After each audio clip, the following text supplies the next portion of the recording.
Good morning विद्यार्थी मित्रों। तो आज हम सभी पढ़ेंगे वायुमंडल की संरचना के बारे में। ठीक है, वायुमंडल की संरचना कितने भागों में बांटा गया है, सभी को एक एक करके एक एक के बारे में समझेंगे। ठीक है, सबसे पहले वायुमंडल की संरचना। वायुमंडल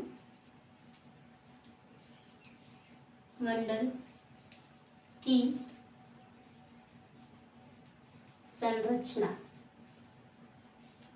ठीक है, कोई बता सकता है कि वायुमंडल में कितने परसेंट नाइट्रोजन पाया जाता है? 78%। ठीक है, ऑक्सीजन कितने परसेंट पाई जाती है? तो ऑक्सीजन जो है 21% पाई जाती है। ठीक है, तो हम वायुमंडल की जो पढ़ते हैं उनके बारे में एक एक करके देखें। सबसे निचली परत जो है वो कौन सी है? क्षोभ मंडल। क्षोभ मंडल। ठीक है, सेकंड हमारा कौन सा है? समताप मंडल। समताप मंडल। ठीक है, तीसरा हमारा कौन सा है? मध्य मंडल, सबसे ठंडा। इसी मंडल को हम सबसे ठंडा मानते हैं। इसके बाद कौन सा है? आयन मंडल। ठीक है, आयन मंडल। लास्ट हमारा कौन सा है? बहिर्मंडल। ठीक है, सबसे लास्ट यही है। इसके बाद से वायु जो है वो अंतरिक्ष में विलीन हो जाती है, दिखाई नहीं देती। तो सबसे पहला हमारा सबसे निचली और सबसे पहली परत कौन सी है? फर्स्ट हमारा है क्षोभ मंडल। क्षोभ मंडल के अंदर कौन कौन सी घटनाएं होती हैं, कितने किलोमीटर तक फैला हुआ है, ये सभी चीजें हम देखेंगे। तो क्षोभ मंडल 13 किलोमीटर तक फैला हुआ है। अगर हम इसे ध्रुव तक देखेंगे तो 8 किलोमीटर, और अगर विषुवत वृत्त से देखेंगे तो कितने किलोमीटर तक? 18 किलोमीटर तक फैला हुआ है। और अभी हम इसके अंदर जो जो घटनाएं होंगी वो देखेंगे। ठीक है, मौसम संबंधी जो घटनाएं होती हैं वो किसके अंदर होती हैं? क्षोभ मंडल के अंदर होती है। ठीक है, अब क्षोभ मंडल के अंदर, अब क्षोभ मंडल को हम कैसे कैसे हम किन किन नामों से जानते हैं?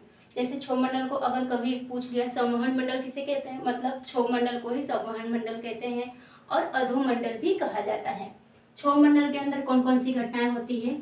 आंधी, तूफान, वर्षा, ओले, ये सभी चीजें किसके अंदर होती है? मौसम, ऐसे हम कह सकते हैं कि मौसम संबंधी जो घटनाएं होती हैं वो सभी इसके अंदर होती है। मौसम संबंधी घटनाएं।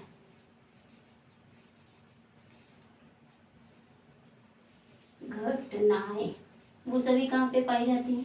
मौसम संबंधी घटनाएं सभी क्षोभ मंडल के अंदर आती हैं। ठीक है, अब इससे ऊपर जैसे जाएंगे हम, 13 किलोमीटर के ऊपर जाएंगे तो कौन सा आएगा? हमारा सेकंड आएगा। सेकंड कौन सा है?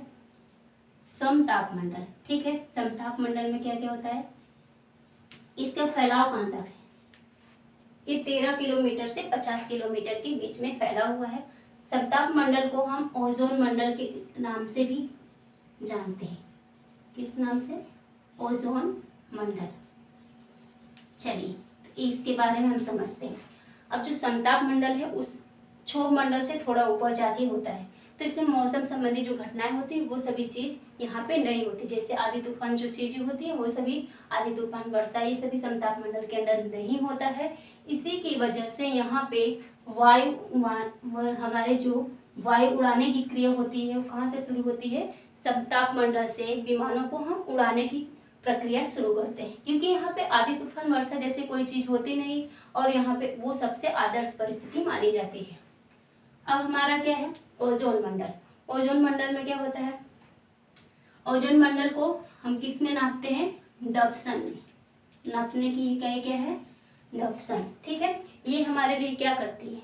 ओजोन, ये हमारे परावैंगनिक किरण जो हमारे रेसेस वगैरह हो जाती है उसकी वजह से शरीर पे, त्वचा पे नुकसान करते हैं, उन सबको रोकने का कार्य करती है ओजोन मंडल, ओजोन परत। ठीक है, अब इसके एक चीज होता है और दूसरा CFC क्या होता है? तो CFC का मतलब फुल फॉर्म है क्लोरोफ्लोरोकार्बन। इसमें 3 प्रकार होती है। कौन से? UVA, UVB, UVC। इसमें से सबसे खतरनाक कौन सा होता है? UVC सी, ये सबसे खतरनाक होता है। अब ये कहाँ से पाई जाती है? क्लोरोफ्लोरोकार्बन, ये रेफ्रिजरेटर, कूलर, इन सभी जगहों से हमें क्या होता है? मिलती है, इसी की वजह से वो होता है। ठीक है, सबसे खतरनाक कौन सा है? UVC। ठीक है, अब हम इसके ऊपर जाएंगे थोड़ा सा, मध्य मंडल के ऊपर, समताप मंडल के ऊपर जाएंगे तो कौन सा हमारा मिलेगा? तीसरा और बीच वाला, ये है हमारा मध्य मंडल। ये सबसे ठंडा माना जाता है।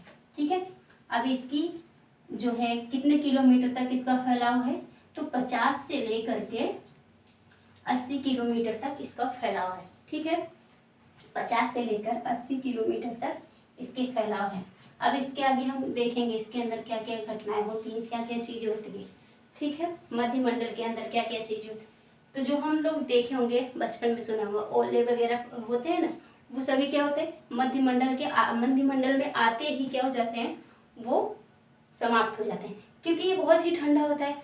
ठंडा होने की वजह से ही ये सभी जितने भी ओले वगैरह पड़ते हैं वो सभी क्या होते हैं? जल के जो आते रहते हैं उसमें समाप्त हो जाते हैं। इसके बाद उल्का पिंड, ये सभी यहाँ पे जलकर समाप्त। हमारा कौन सा बचा? इसके बाद आयन मंडल, ये कौन सा है? चौथा। इसके अंदर कौन कौन सी क्रियाएं होती हैं? तो इसके पहले तो हम देखेंगे कितने किलोमीटर तक ये इसका फैलाव है। तो 440 किलोमीटर तक, 80 से 440 किलोमीटर तक का इसका फैलाव है।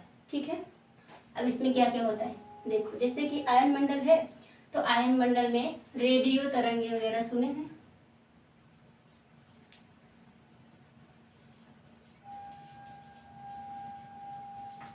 रेडियो तरंगे।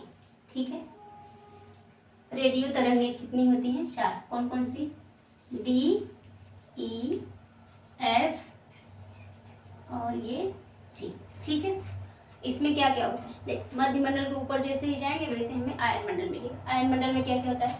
जैसे रेडियो तरंग में कैसे सबसे पहले D आया, तो D जो है ये सबसे कम रेडियो तरंग इस पर होती है, तो इससे ज़्यादा नुकसान नहीं होता है। जैसे ये वाला सबसे ज़्यादा उपयोगी है, इसमें सभी प्रकार के रेडियो तरंगों का परिवर्तन हम कर सकते हैं पृथ्वी पर जाकर। ठीक है, आयन मंडल के अंदर रेडियो वगैरह ये सब उड़ाने की कार्य जो क्रियाएं होती है सभी रेडियो तरंग में हमें, ये 4 है, ये चारों के अंदर सबसे कम इसमें होता है। फिर इससे थोड़ा ऊपर, इससे थोड़ा ऊपर, इसमें जो परिवर्तन होता है रेडियो तरंग, वो सभी प्रकार की रेडियो तरंगों के इसके अंदर आ जाता है।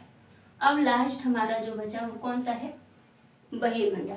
ठीक है, अब बहिर्मंडल के अंदर क्या होता है? ये 640 के ऊपर जाता है, 640 प्लस, इससे अधिक होता है। इसके बाद से जो वायु होते हैं वो हमारा जो है अंतरिक्ष में एकदम विलीन हो जाते हैं। उसके बाद से हमें हम नाप ही नहीं सकते, इस प्रकार से वो विलीन हो जाते हैं अंतरिक्ष में जाकर।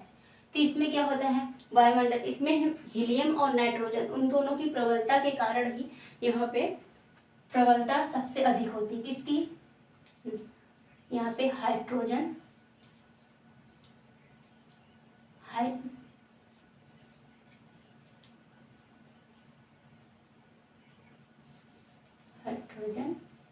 और हीलियम, इन दोनों की प्रबलता क्या होती है? सबसे अधिक होती है। हाइड्रोजन और हीलियम की प्रबलता सबसे अधिक होती है बहिर्मंडल के अंदर। इसके बाद वायुमंडल में किसी भी प्रकार की जो वायु को नापने की क्रिया होती है वो समाप्त हो जाती है, वो अंतरिक्ष में जाकर विलीन हो जाती है। तो हम ये जान सकते हैं जैसे कि ये जो पूरे हमने पढ़े हैं वायुमंडल की संरचना के बारे में, तो इसमें हमने एक सबसे मोस्ट इम्पोर्टेंट क्या चीज़ है, तो हम ये पूछ सकते हैं कि जैसे वायुमंडल में कितने % नाइट्रोजन पाया जाता है, तो हम ये कह सकते हैं 78%। ऑक्सीजन कितने % पाया जाता है? तो 21%। ठीक है, इतना हमने जो पढ़ा है। सबसे लास्ट और सबसे फर्स्ट कौन सा है? निचली परत भी कहते हैं इसे, क्षोभ मंडल है। इसके बाद समताप मंडल है, इसमें ओजोन संबंधी घटनाएं होती है। रेडियो वो आयन मंडल के अंदर होता है। मध्य मंडल सबसे ठंडी होती है, आयन मंडल में रेडियो तरंग से रिलेटेड होता है। और बचाइए बहिर्मंडल, इसमें हाइड्रोजन और हीलियम से संबंधित सभी घटनाएं होती है। ठीक है, आई थिंक आप सभी को समझ में आया होगा। धन्यवाद, नमस्कार।